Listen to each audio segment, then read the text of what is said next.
Hello साथीहरु, मेरो नयाँ भ्लगमा तपाईहरुलाई स्वागत छ। यो चाहिँ एकदम अहिलेसम्मकै हैन खतरनाक भ्लग होला, किनभने यो चाहिँ मेरो एकदम टुटे फुटेको भ्लग हो।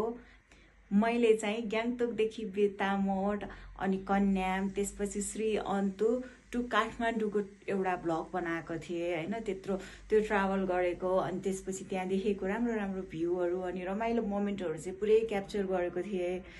अनि टुटे फुटेको भ्लग चाहिँ किन भयो भन्दाखेरि मेरो चाहिँ धेरै 90% भिडियो चाहिँ मेरो मोबाइलबाट चाहिँ डिलिट भइदियो हैन। अनि बाँकी बसेको मोमेन्टहरु छ हैन, त्योहरु मात्र मैले तपाईहरुलाई देखाउने छु, किनभने कन्टिन्युटी छैन यसमा।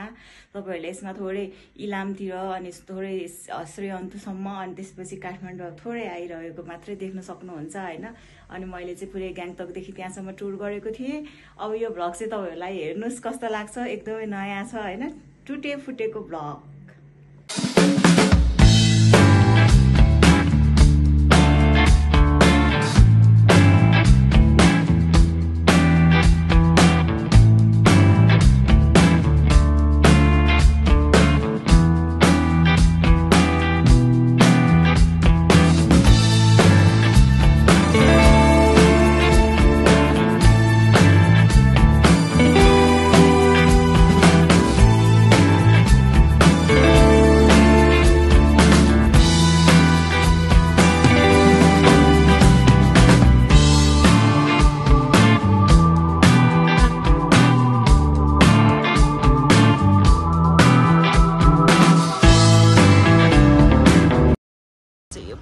छ है चिया बगान, हेर्नुस् यो सिलगढीको चिया बगान है।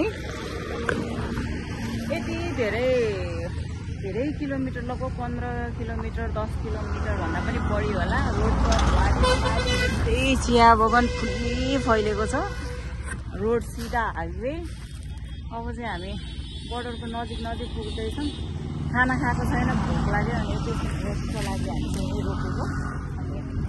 चिया बगान यसो हेर्नु सक्नुहुन्छ त।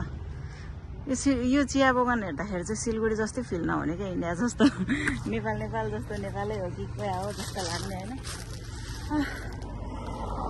साथीहरू अब एकछिन रेस्ट गर्छौँ, त्यसपछि हिँड्छौँ हामी। कोटी डाँडा अरे है साथीहरू, कोटी डाँडा बजार।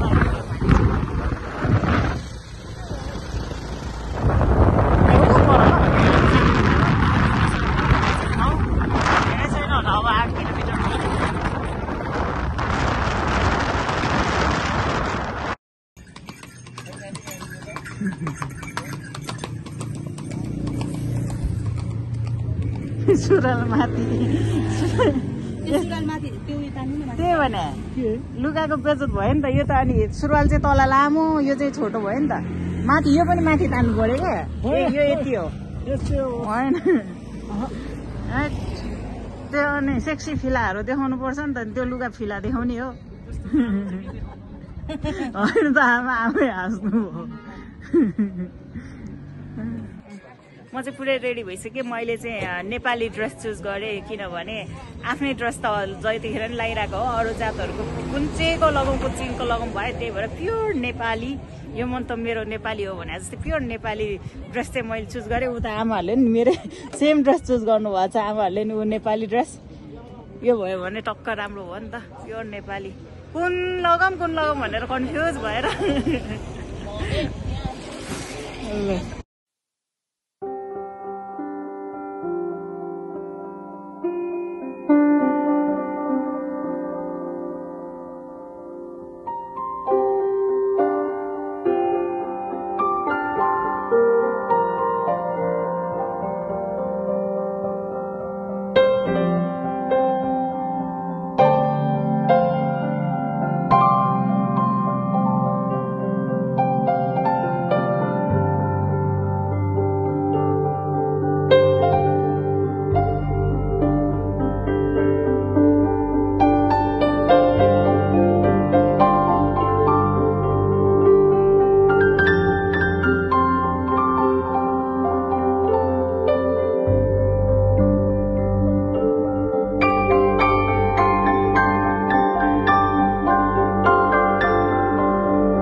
कुन चाहिँ तन्तु जाने रे साथीहरू परको पहाडी डाँडा रे त्यो डाँडा जाने रे हामीले चाहिँ टिकटक चाहिँ दुईटा बनायो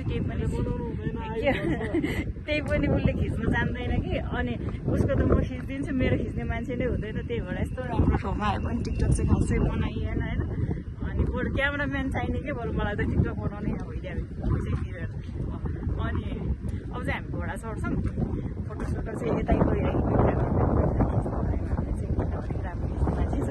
उसको त राम्रो आउँछ मेरो राम्रो आउँदैन समस्या त्यही छ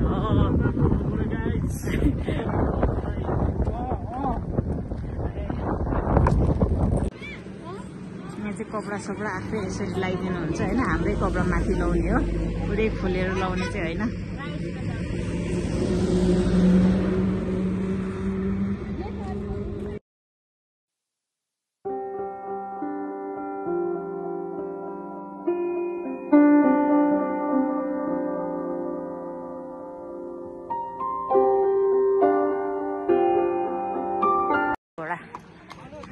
अब चाहिँ घोडा चढ्नु पर्यो साथीहरू घोडा हो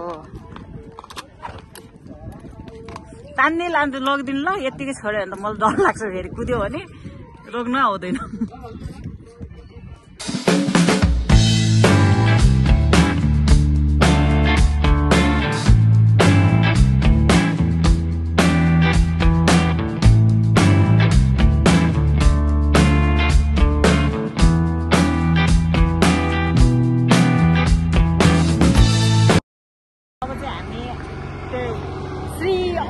भन्ने ठाउँमा जान्छौँ यहाँबाट 20 किलोमिटरै छ अरे गुगलले चाहिँ 14 देखाइरहेको छ तर एकदम अफरोड छ अरे 1 घन्टै लाग्छ अरे यहाँको जति नै पढ्न आउने रहेछ होइन हामीसँग अलिकति टाइम बस्यो त्यही भएर त्यहाँ जान्छौँ बाटो चाहिँ अफरोड छ अरे त्यता गएर नि के देखिन्छ तपाईँहरूलाई म देखाइ नै हाल्छु होइन ल अब चाहिँ हिँड्यौँ यहाँबाट हामी चाहिँ ठ्याक्कै 40 मिनटमा चाहिँ यो श्री अन्तु भन्ने ठाउँमा आइपुग्यौँ अनि तलबाट आउँदाखेरि चाहिँ मलाई ऊ लागेको थियो क्या तिमीले कहाँ लान आँट्यो यस्तो गाउँमा के ल्याएको होला भनेको त यहाँ त आइपुग्दा फेरि पुरै स्विजरल्यान्ड जस्तो टाइपले यो हेर्नु न घरहरू पनि त्यो यस्तो टाइपको रहेछ यहाँ घोडामा चढ्न नि पाइने रहेछ पुरै यो पनि घुम्ने टुरिस्ट प्लेस भन्दै थियो भन्न चाहिँ अघि चाहिँ मलाई विश्वास लागेको थिएन तर अहिले आएर चाहिँ ठिकै भएछ भन्ने लागेको थियो अघि चाहिँ किन जानुपर्ने उसलाई मन छ अरे अनि त्यही भएर बाध्यताले मात्रै आएको थियो म चाहिँ यहाँबाट चाहिँ दामी छ भनेको अहिले आएर चाहिँ बवाल है हेर्न सक्नुहुन्छ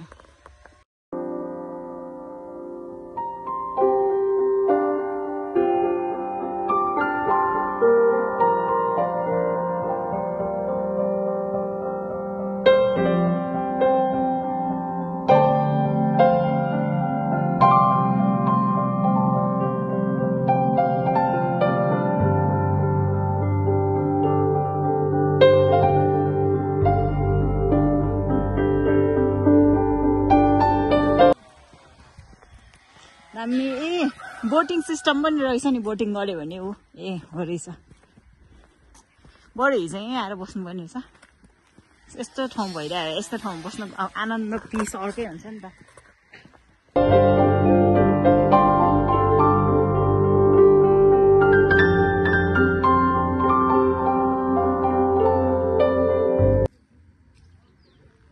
नेपालै पनि घुमियो भने तपाईको ठ्याक्क स्विजरल्यान्ड भन्दा कम चाहिँ छैन रहेछ यो चाहिँ नेपालको स्विजरल्यान्ड भन्दा नै हुने रहेछ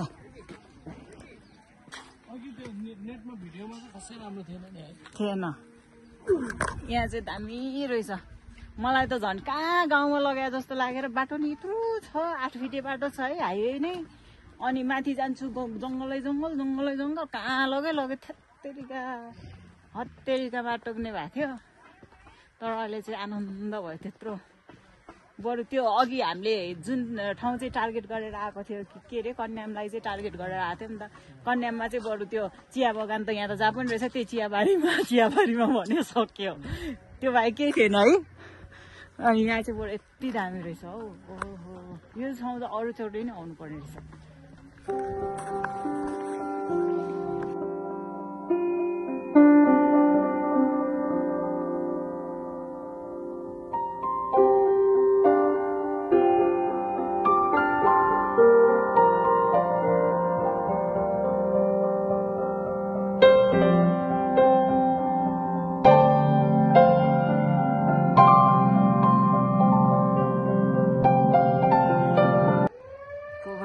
साह्रै ठुलै छ है यो पोखरी पनि ठुलो ठ्याक्कै यो होटलहरूको डिजाइनहरू चाहिँ दामी लाग्यो यो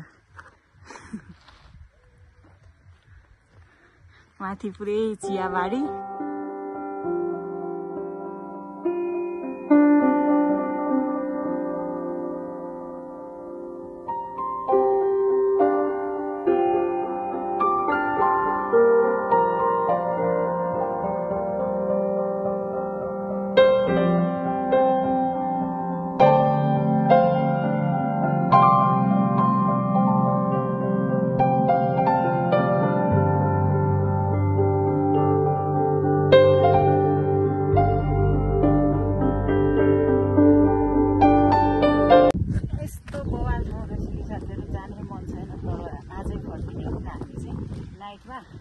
त्यही कारणले जानु पर्ने हुन्छ टिकट भइसकेको छ नभए त एक दिन जति यतै बसेर जाँदाखेरि त फरकै नपर्ने रहेछ भने यति आनन्द पिस हावा त्यस्तो चिन्ता मौसम ठिक छ घरहरूको डिजाइन हेर्न सक्नुहुन्छ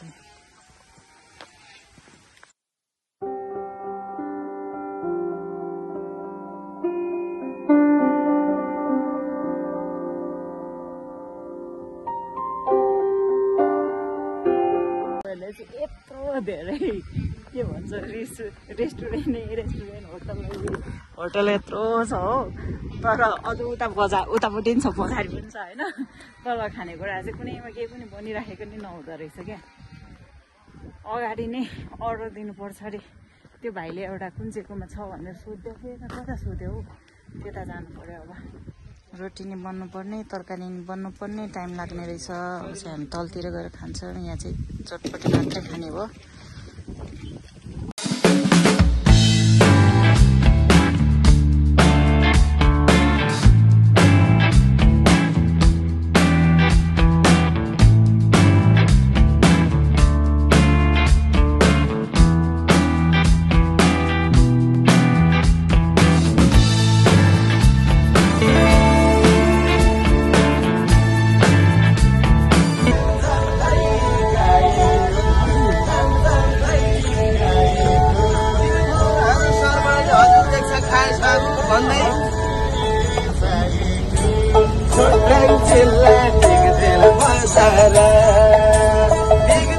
नेपालमा झिलिमिली लहरी तान्न पाऊँ नेपालमा झिलिमिली लहरी तान्न पाऊँ आउँदा जाँदा भेट हुँदा र मै देख्न पाऊँ उही मुलाको चना भुजा उही मुलाको सिन्की मनमा लिनु होला हजुर दुईटा भाइको बिन्ती सबै केटी तारिकेर हिन्दी पटिन्थे कि मलाई किन्दी रैया चाँदीको तारिकेर हिन्दी पटिन्थे कि मलाई किन्दी रैया चाँदीको मता झापाली मैया नदीको किन भएको छ हजुरलाई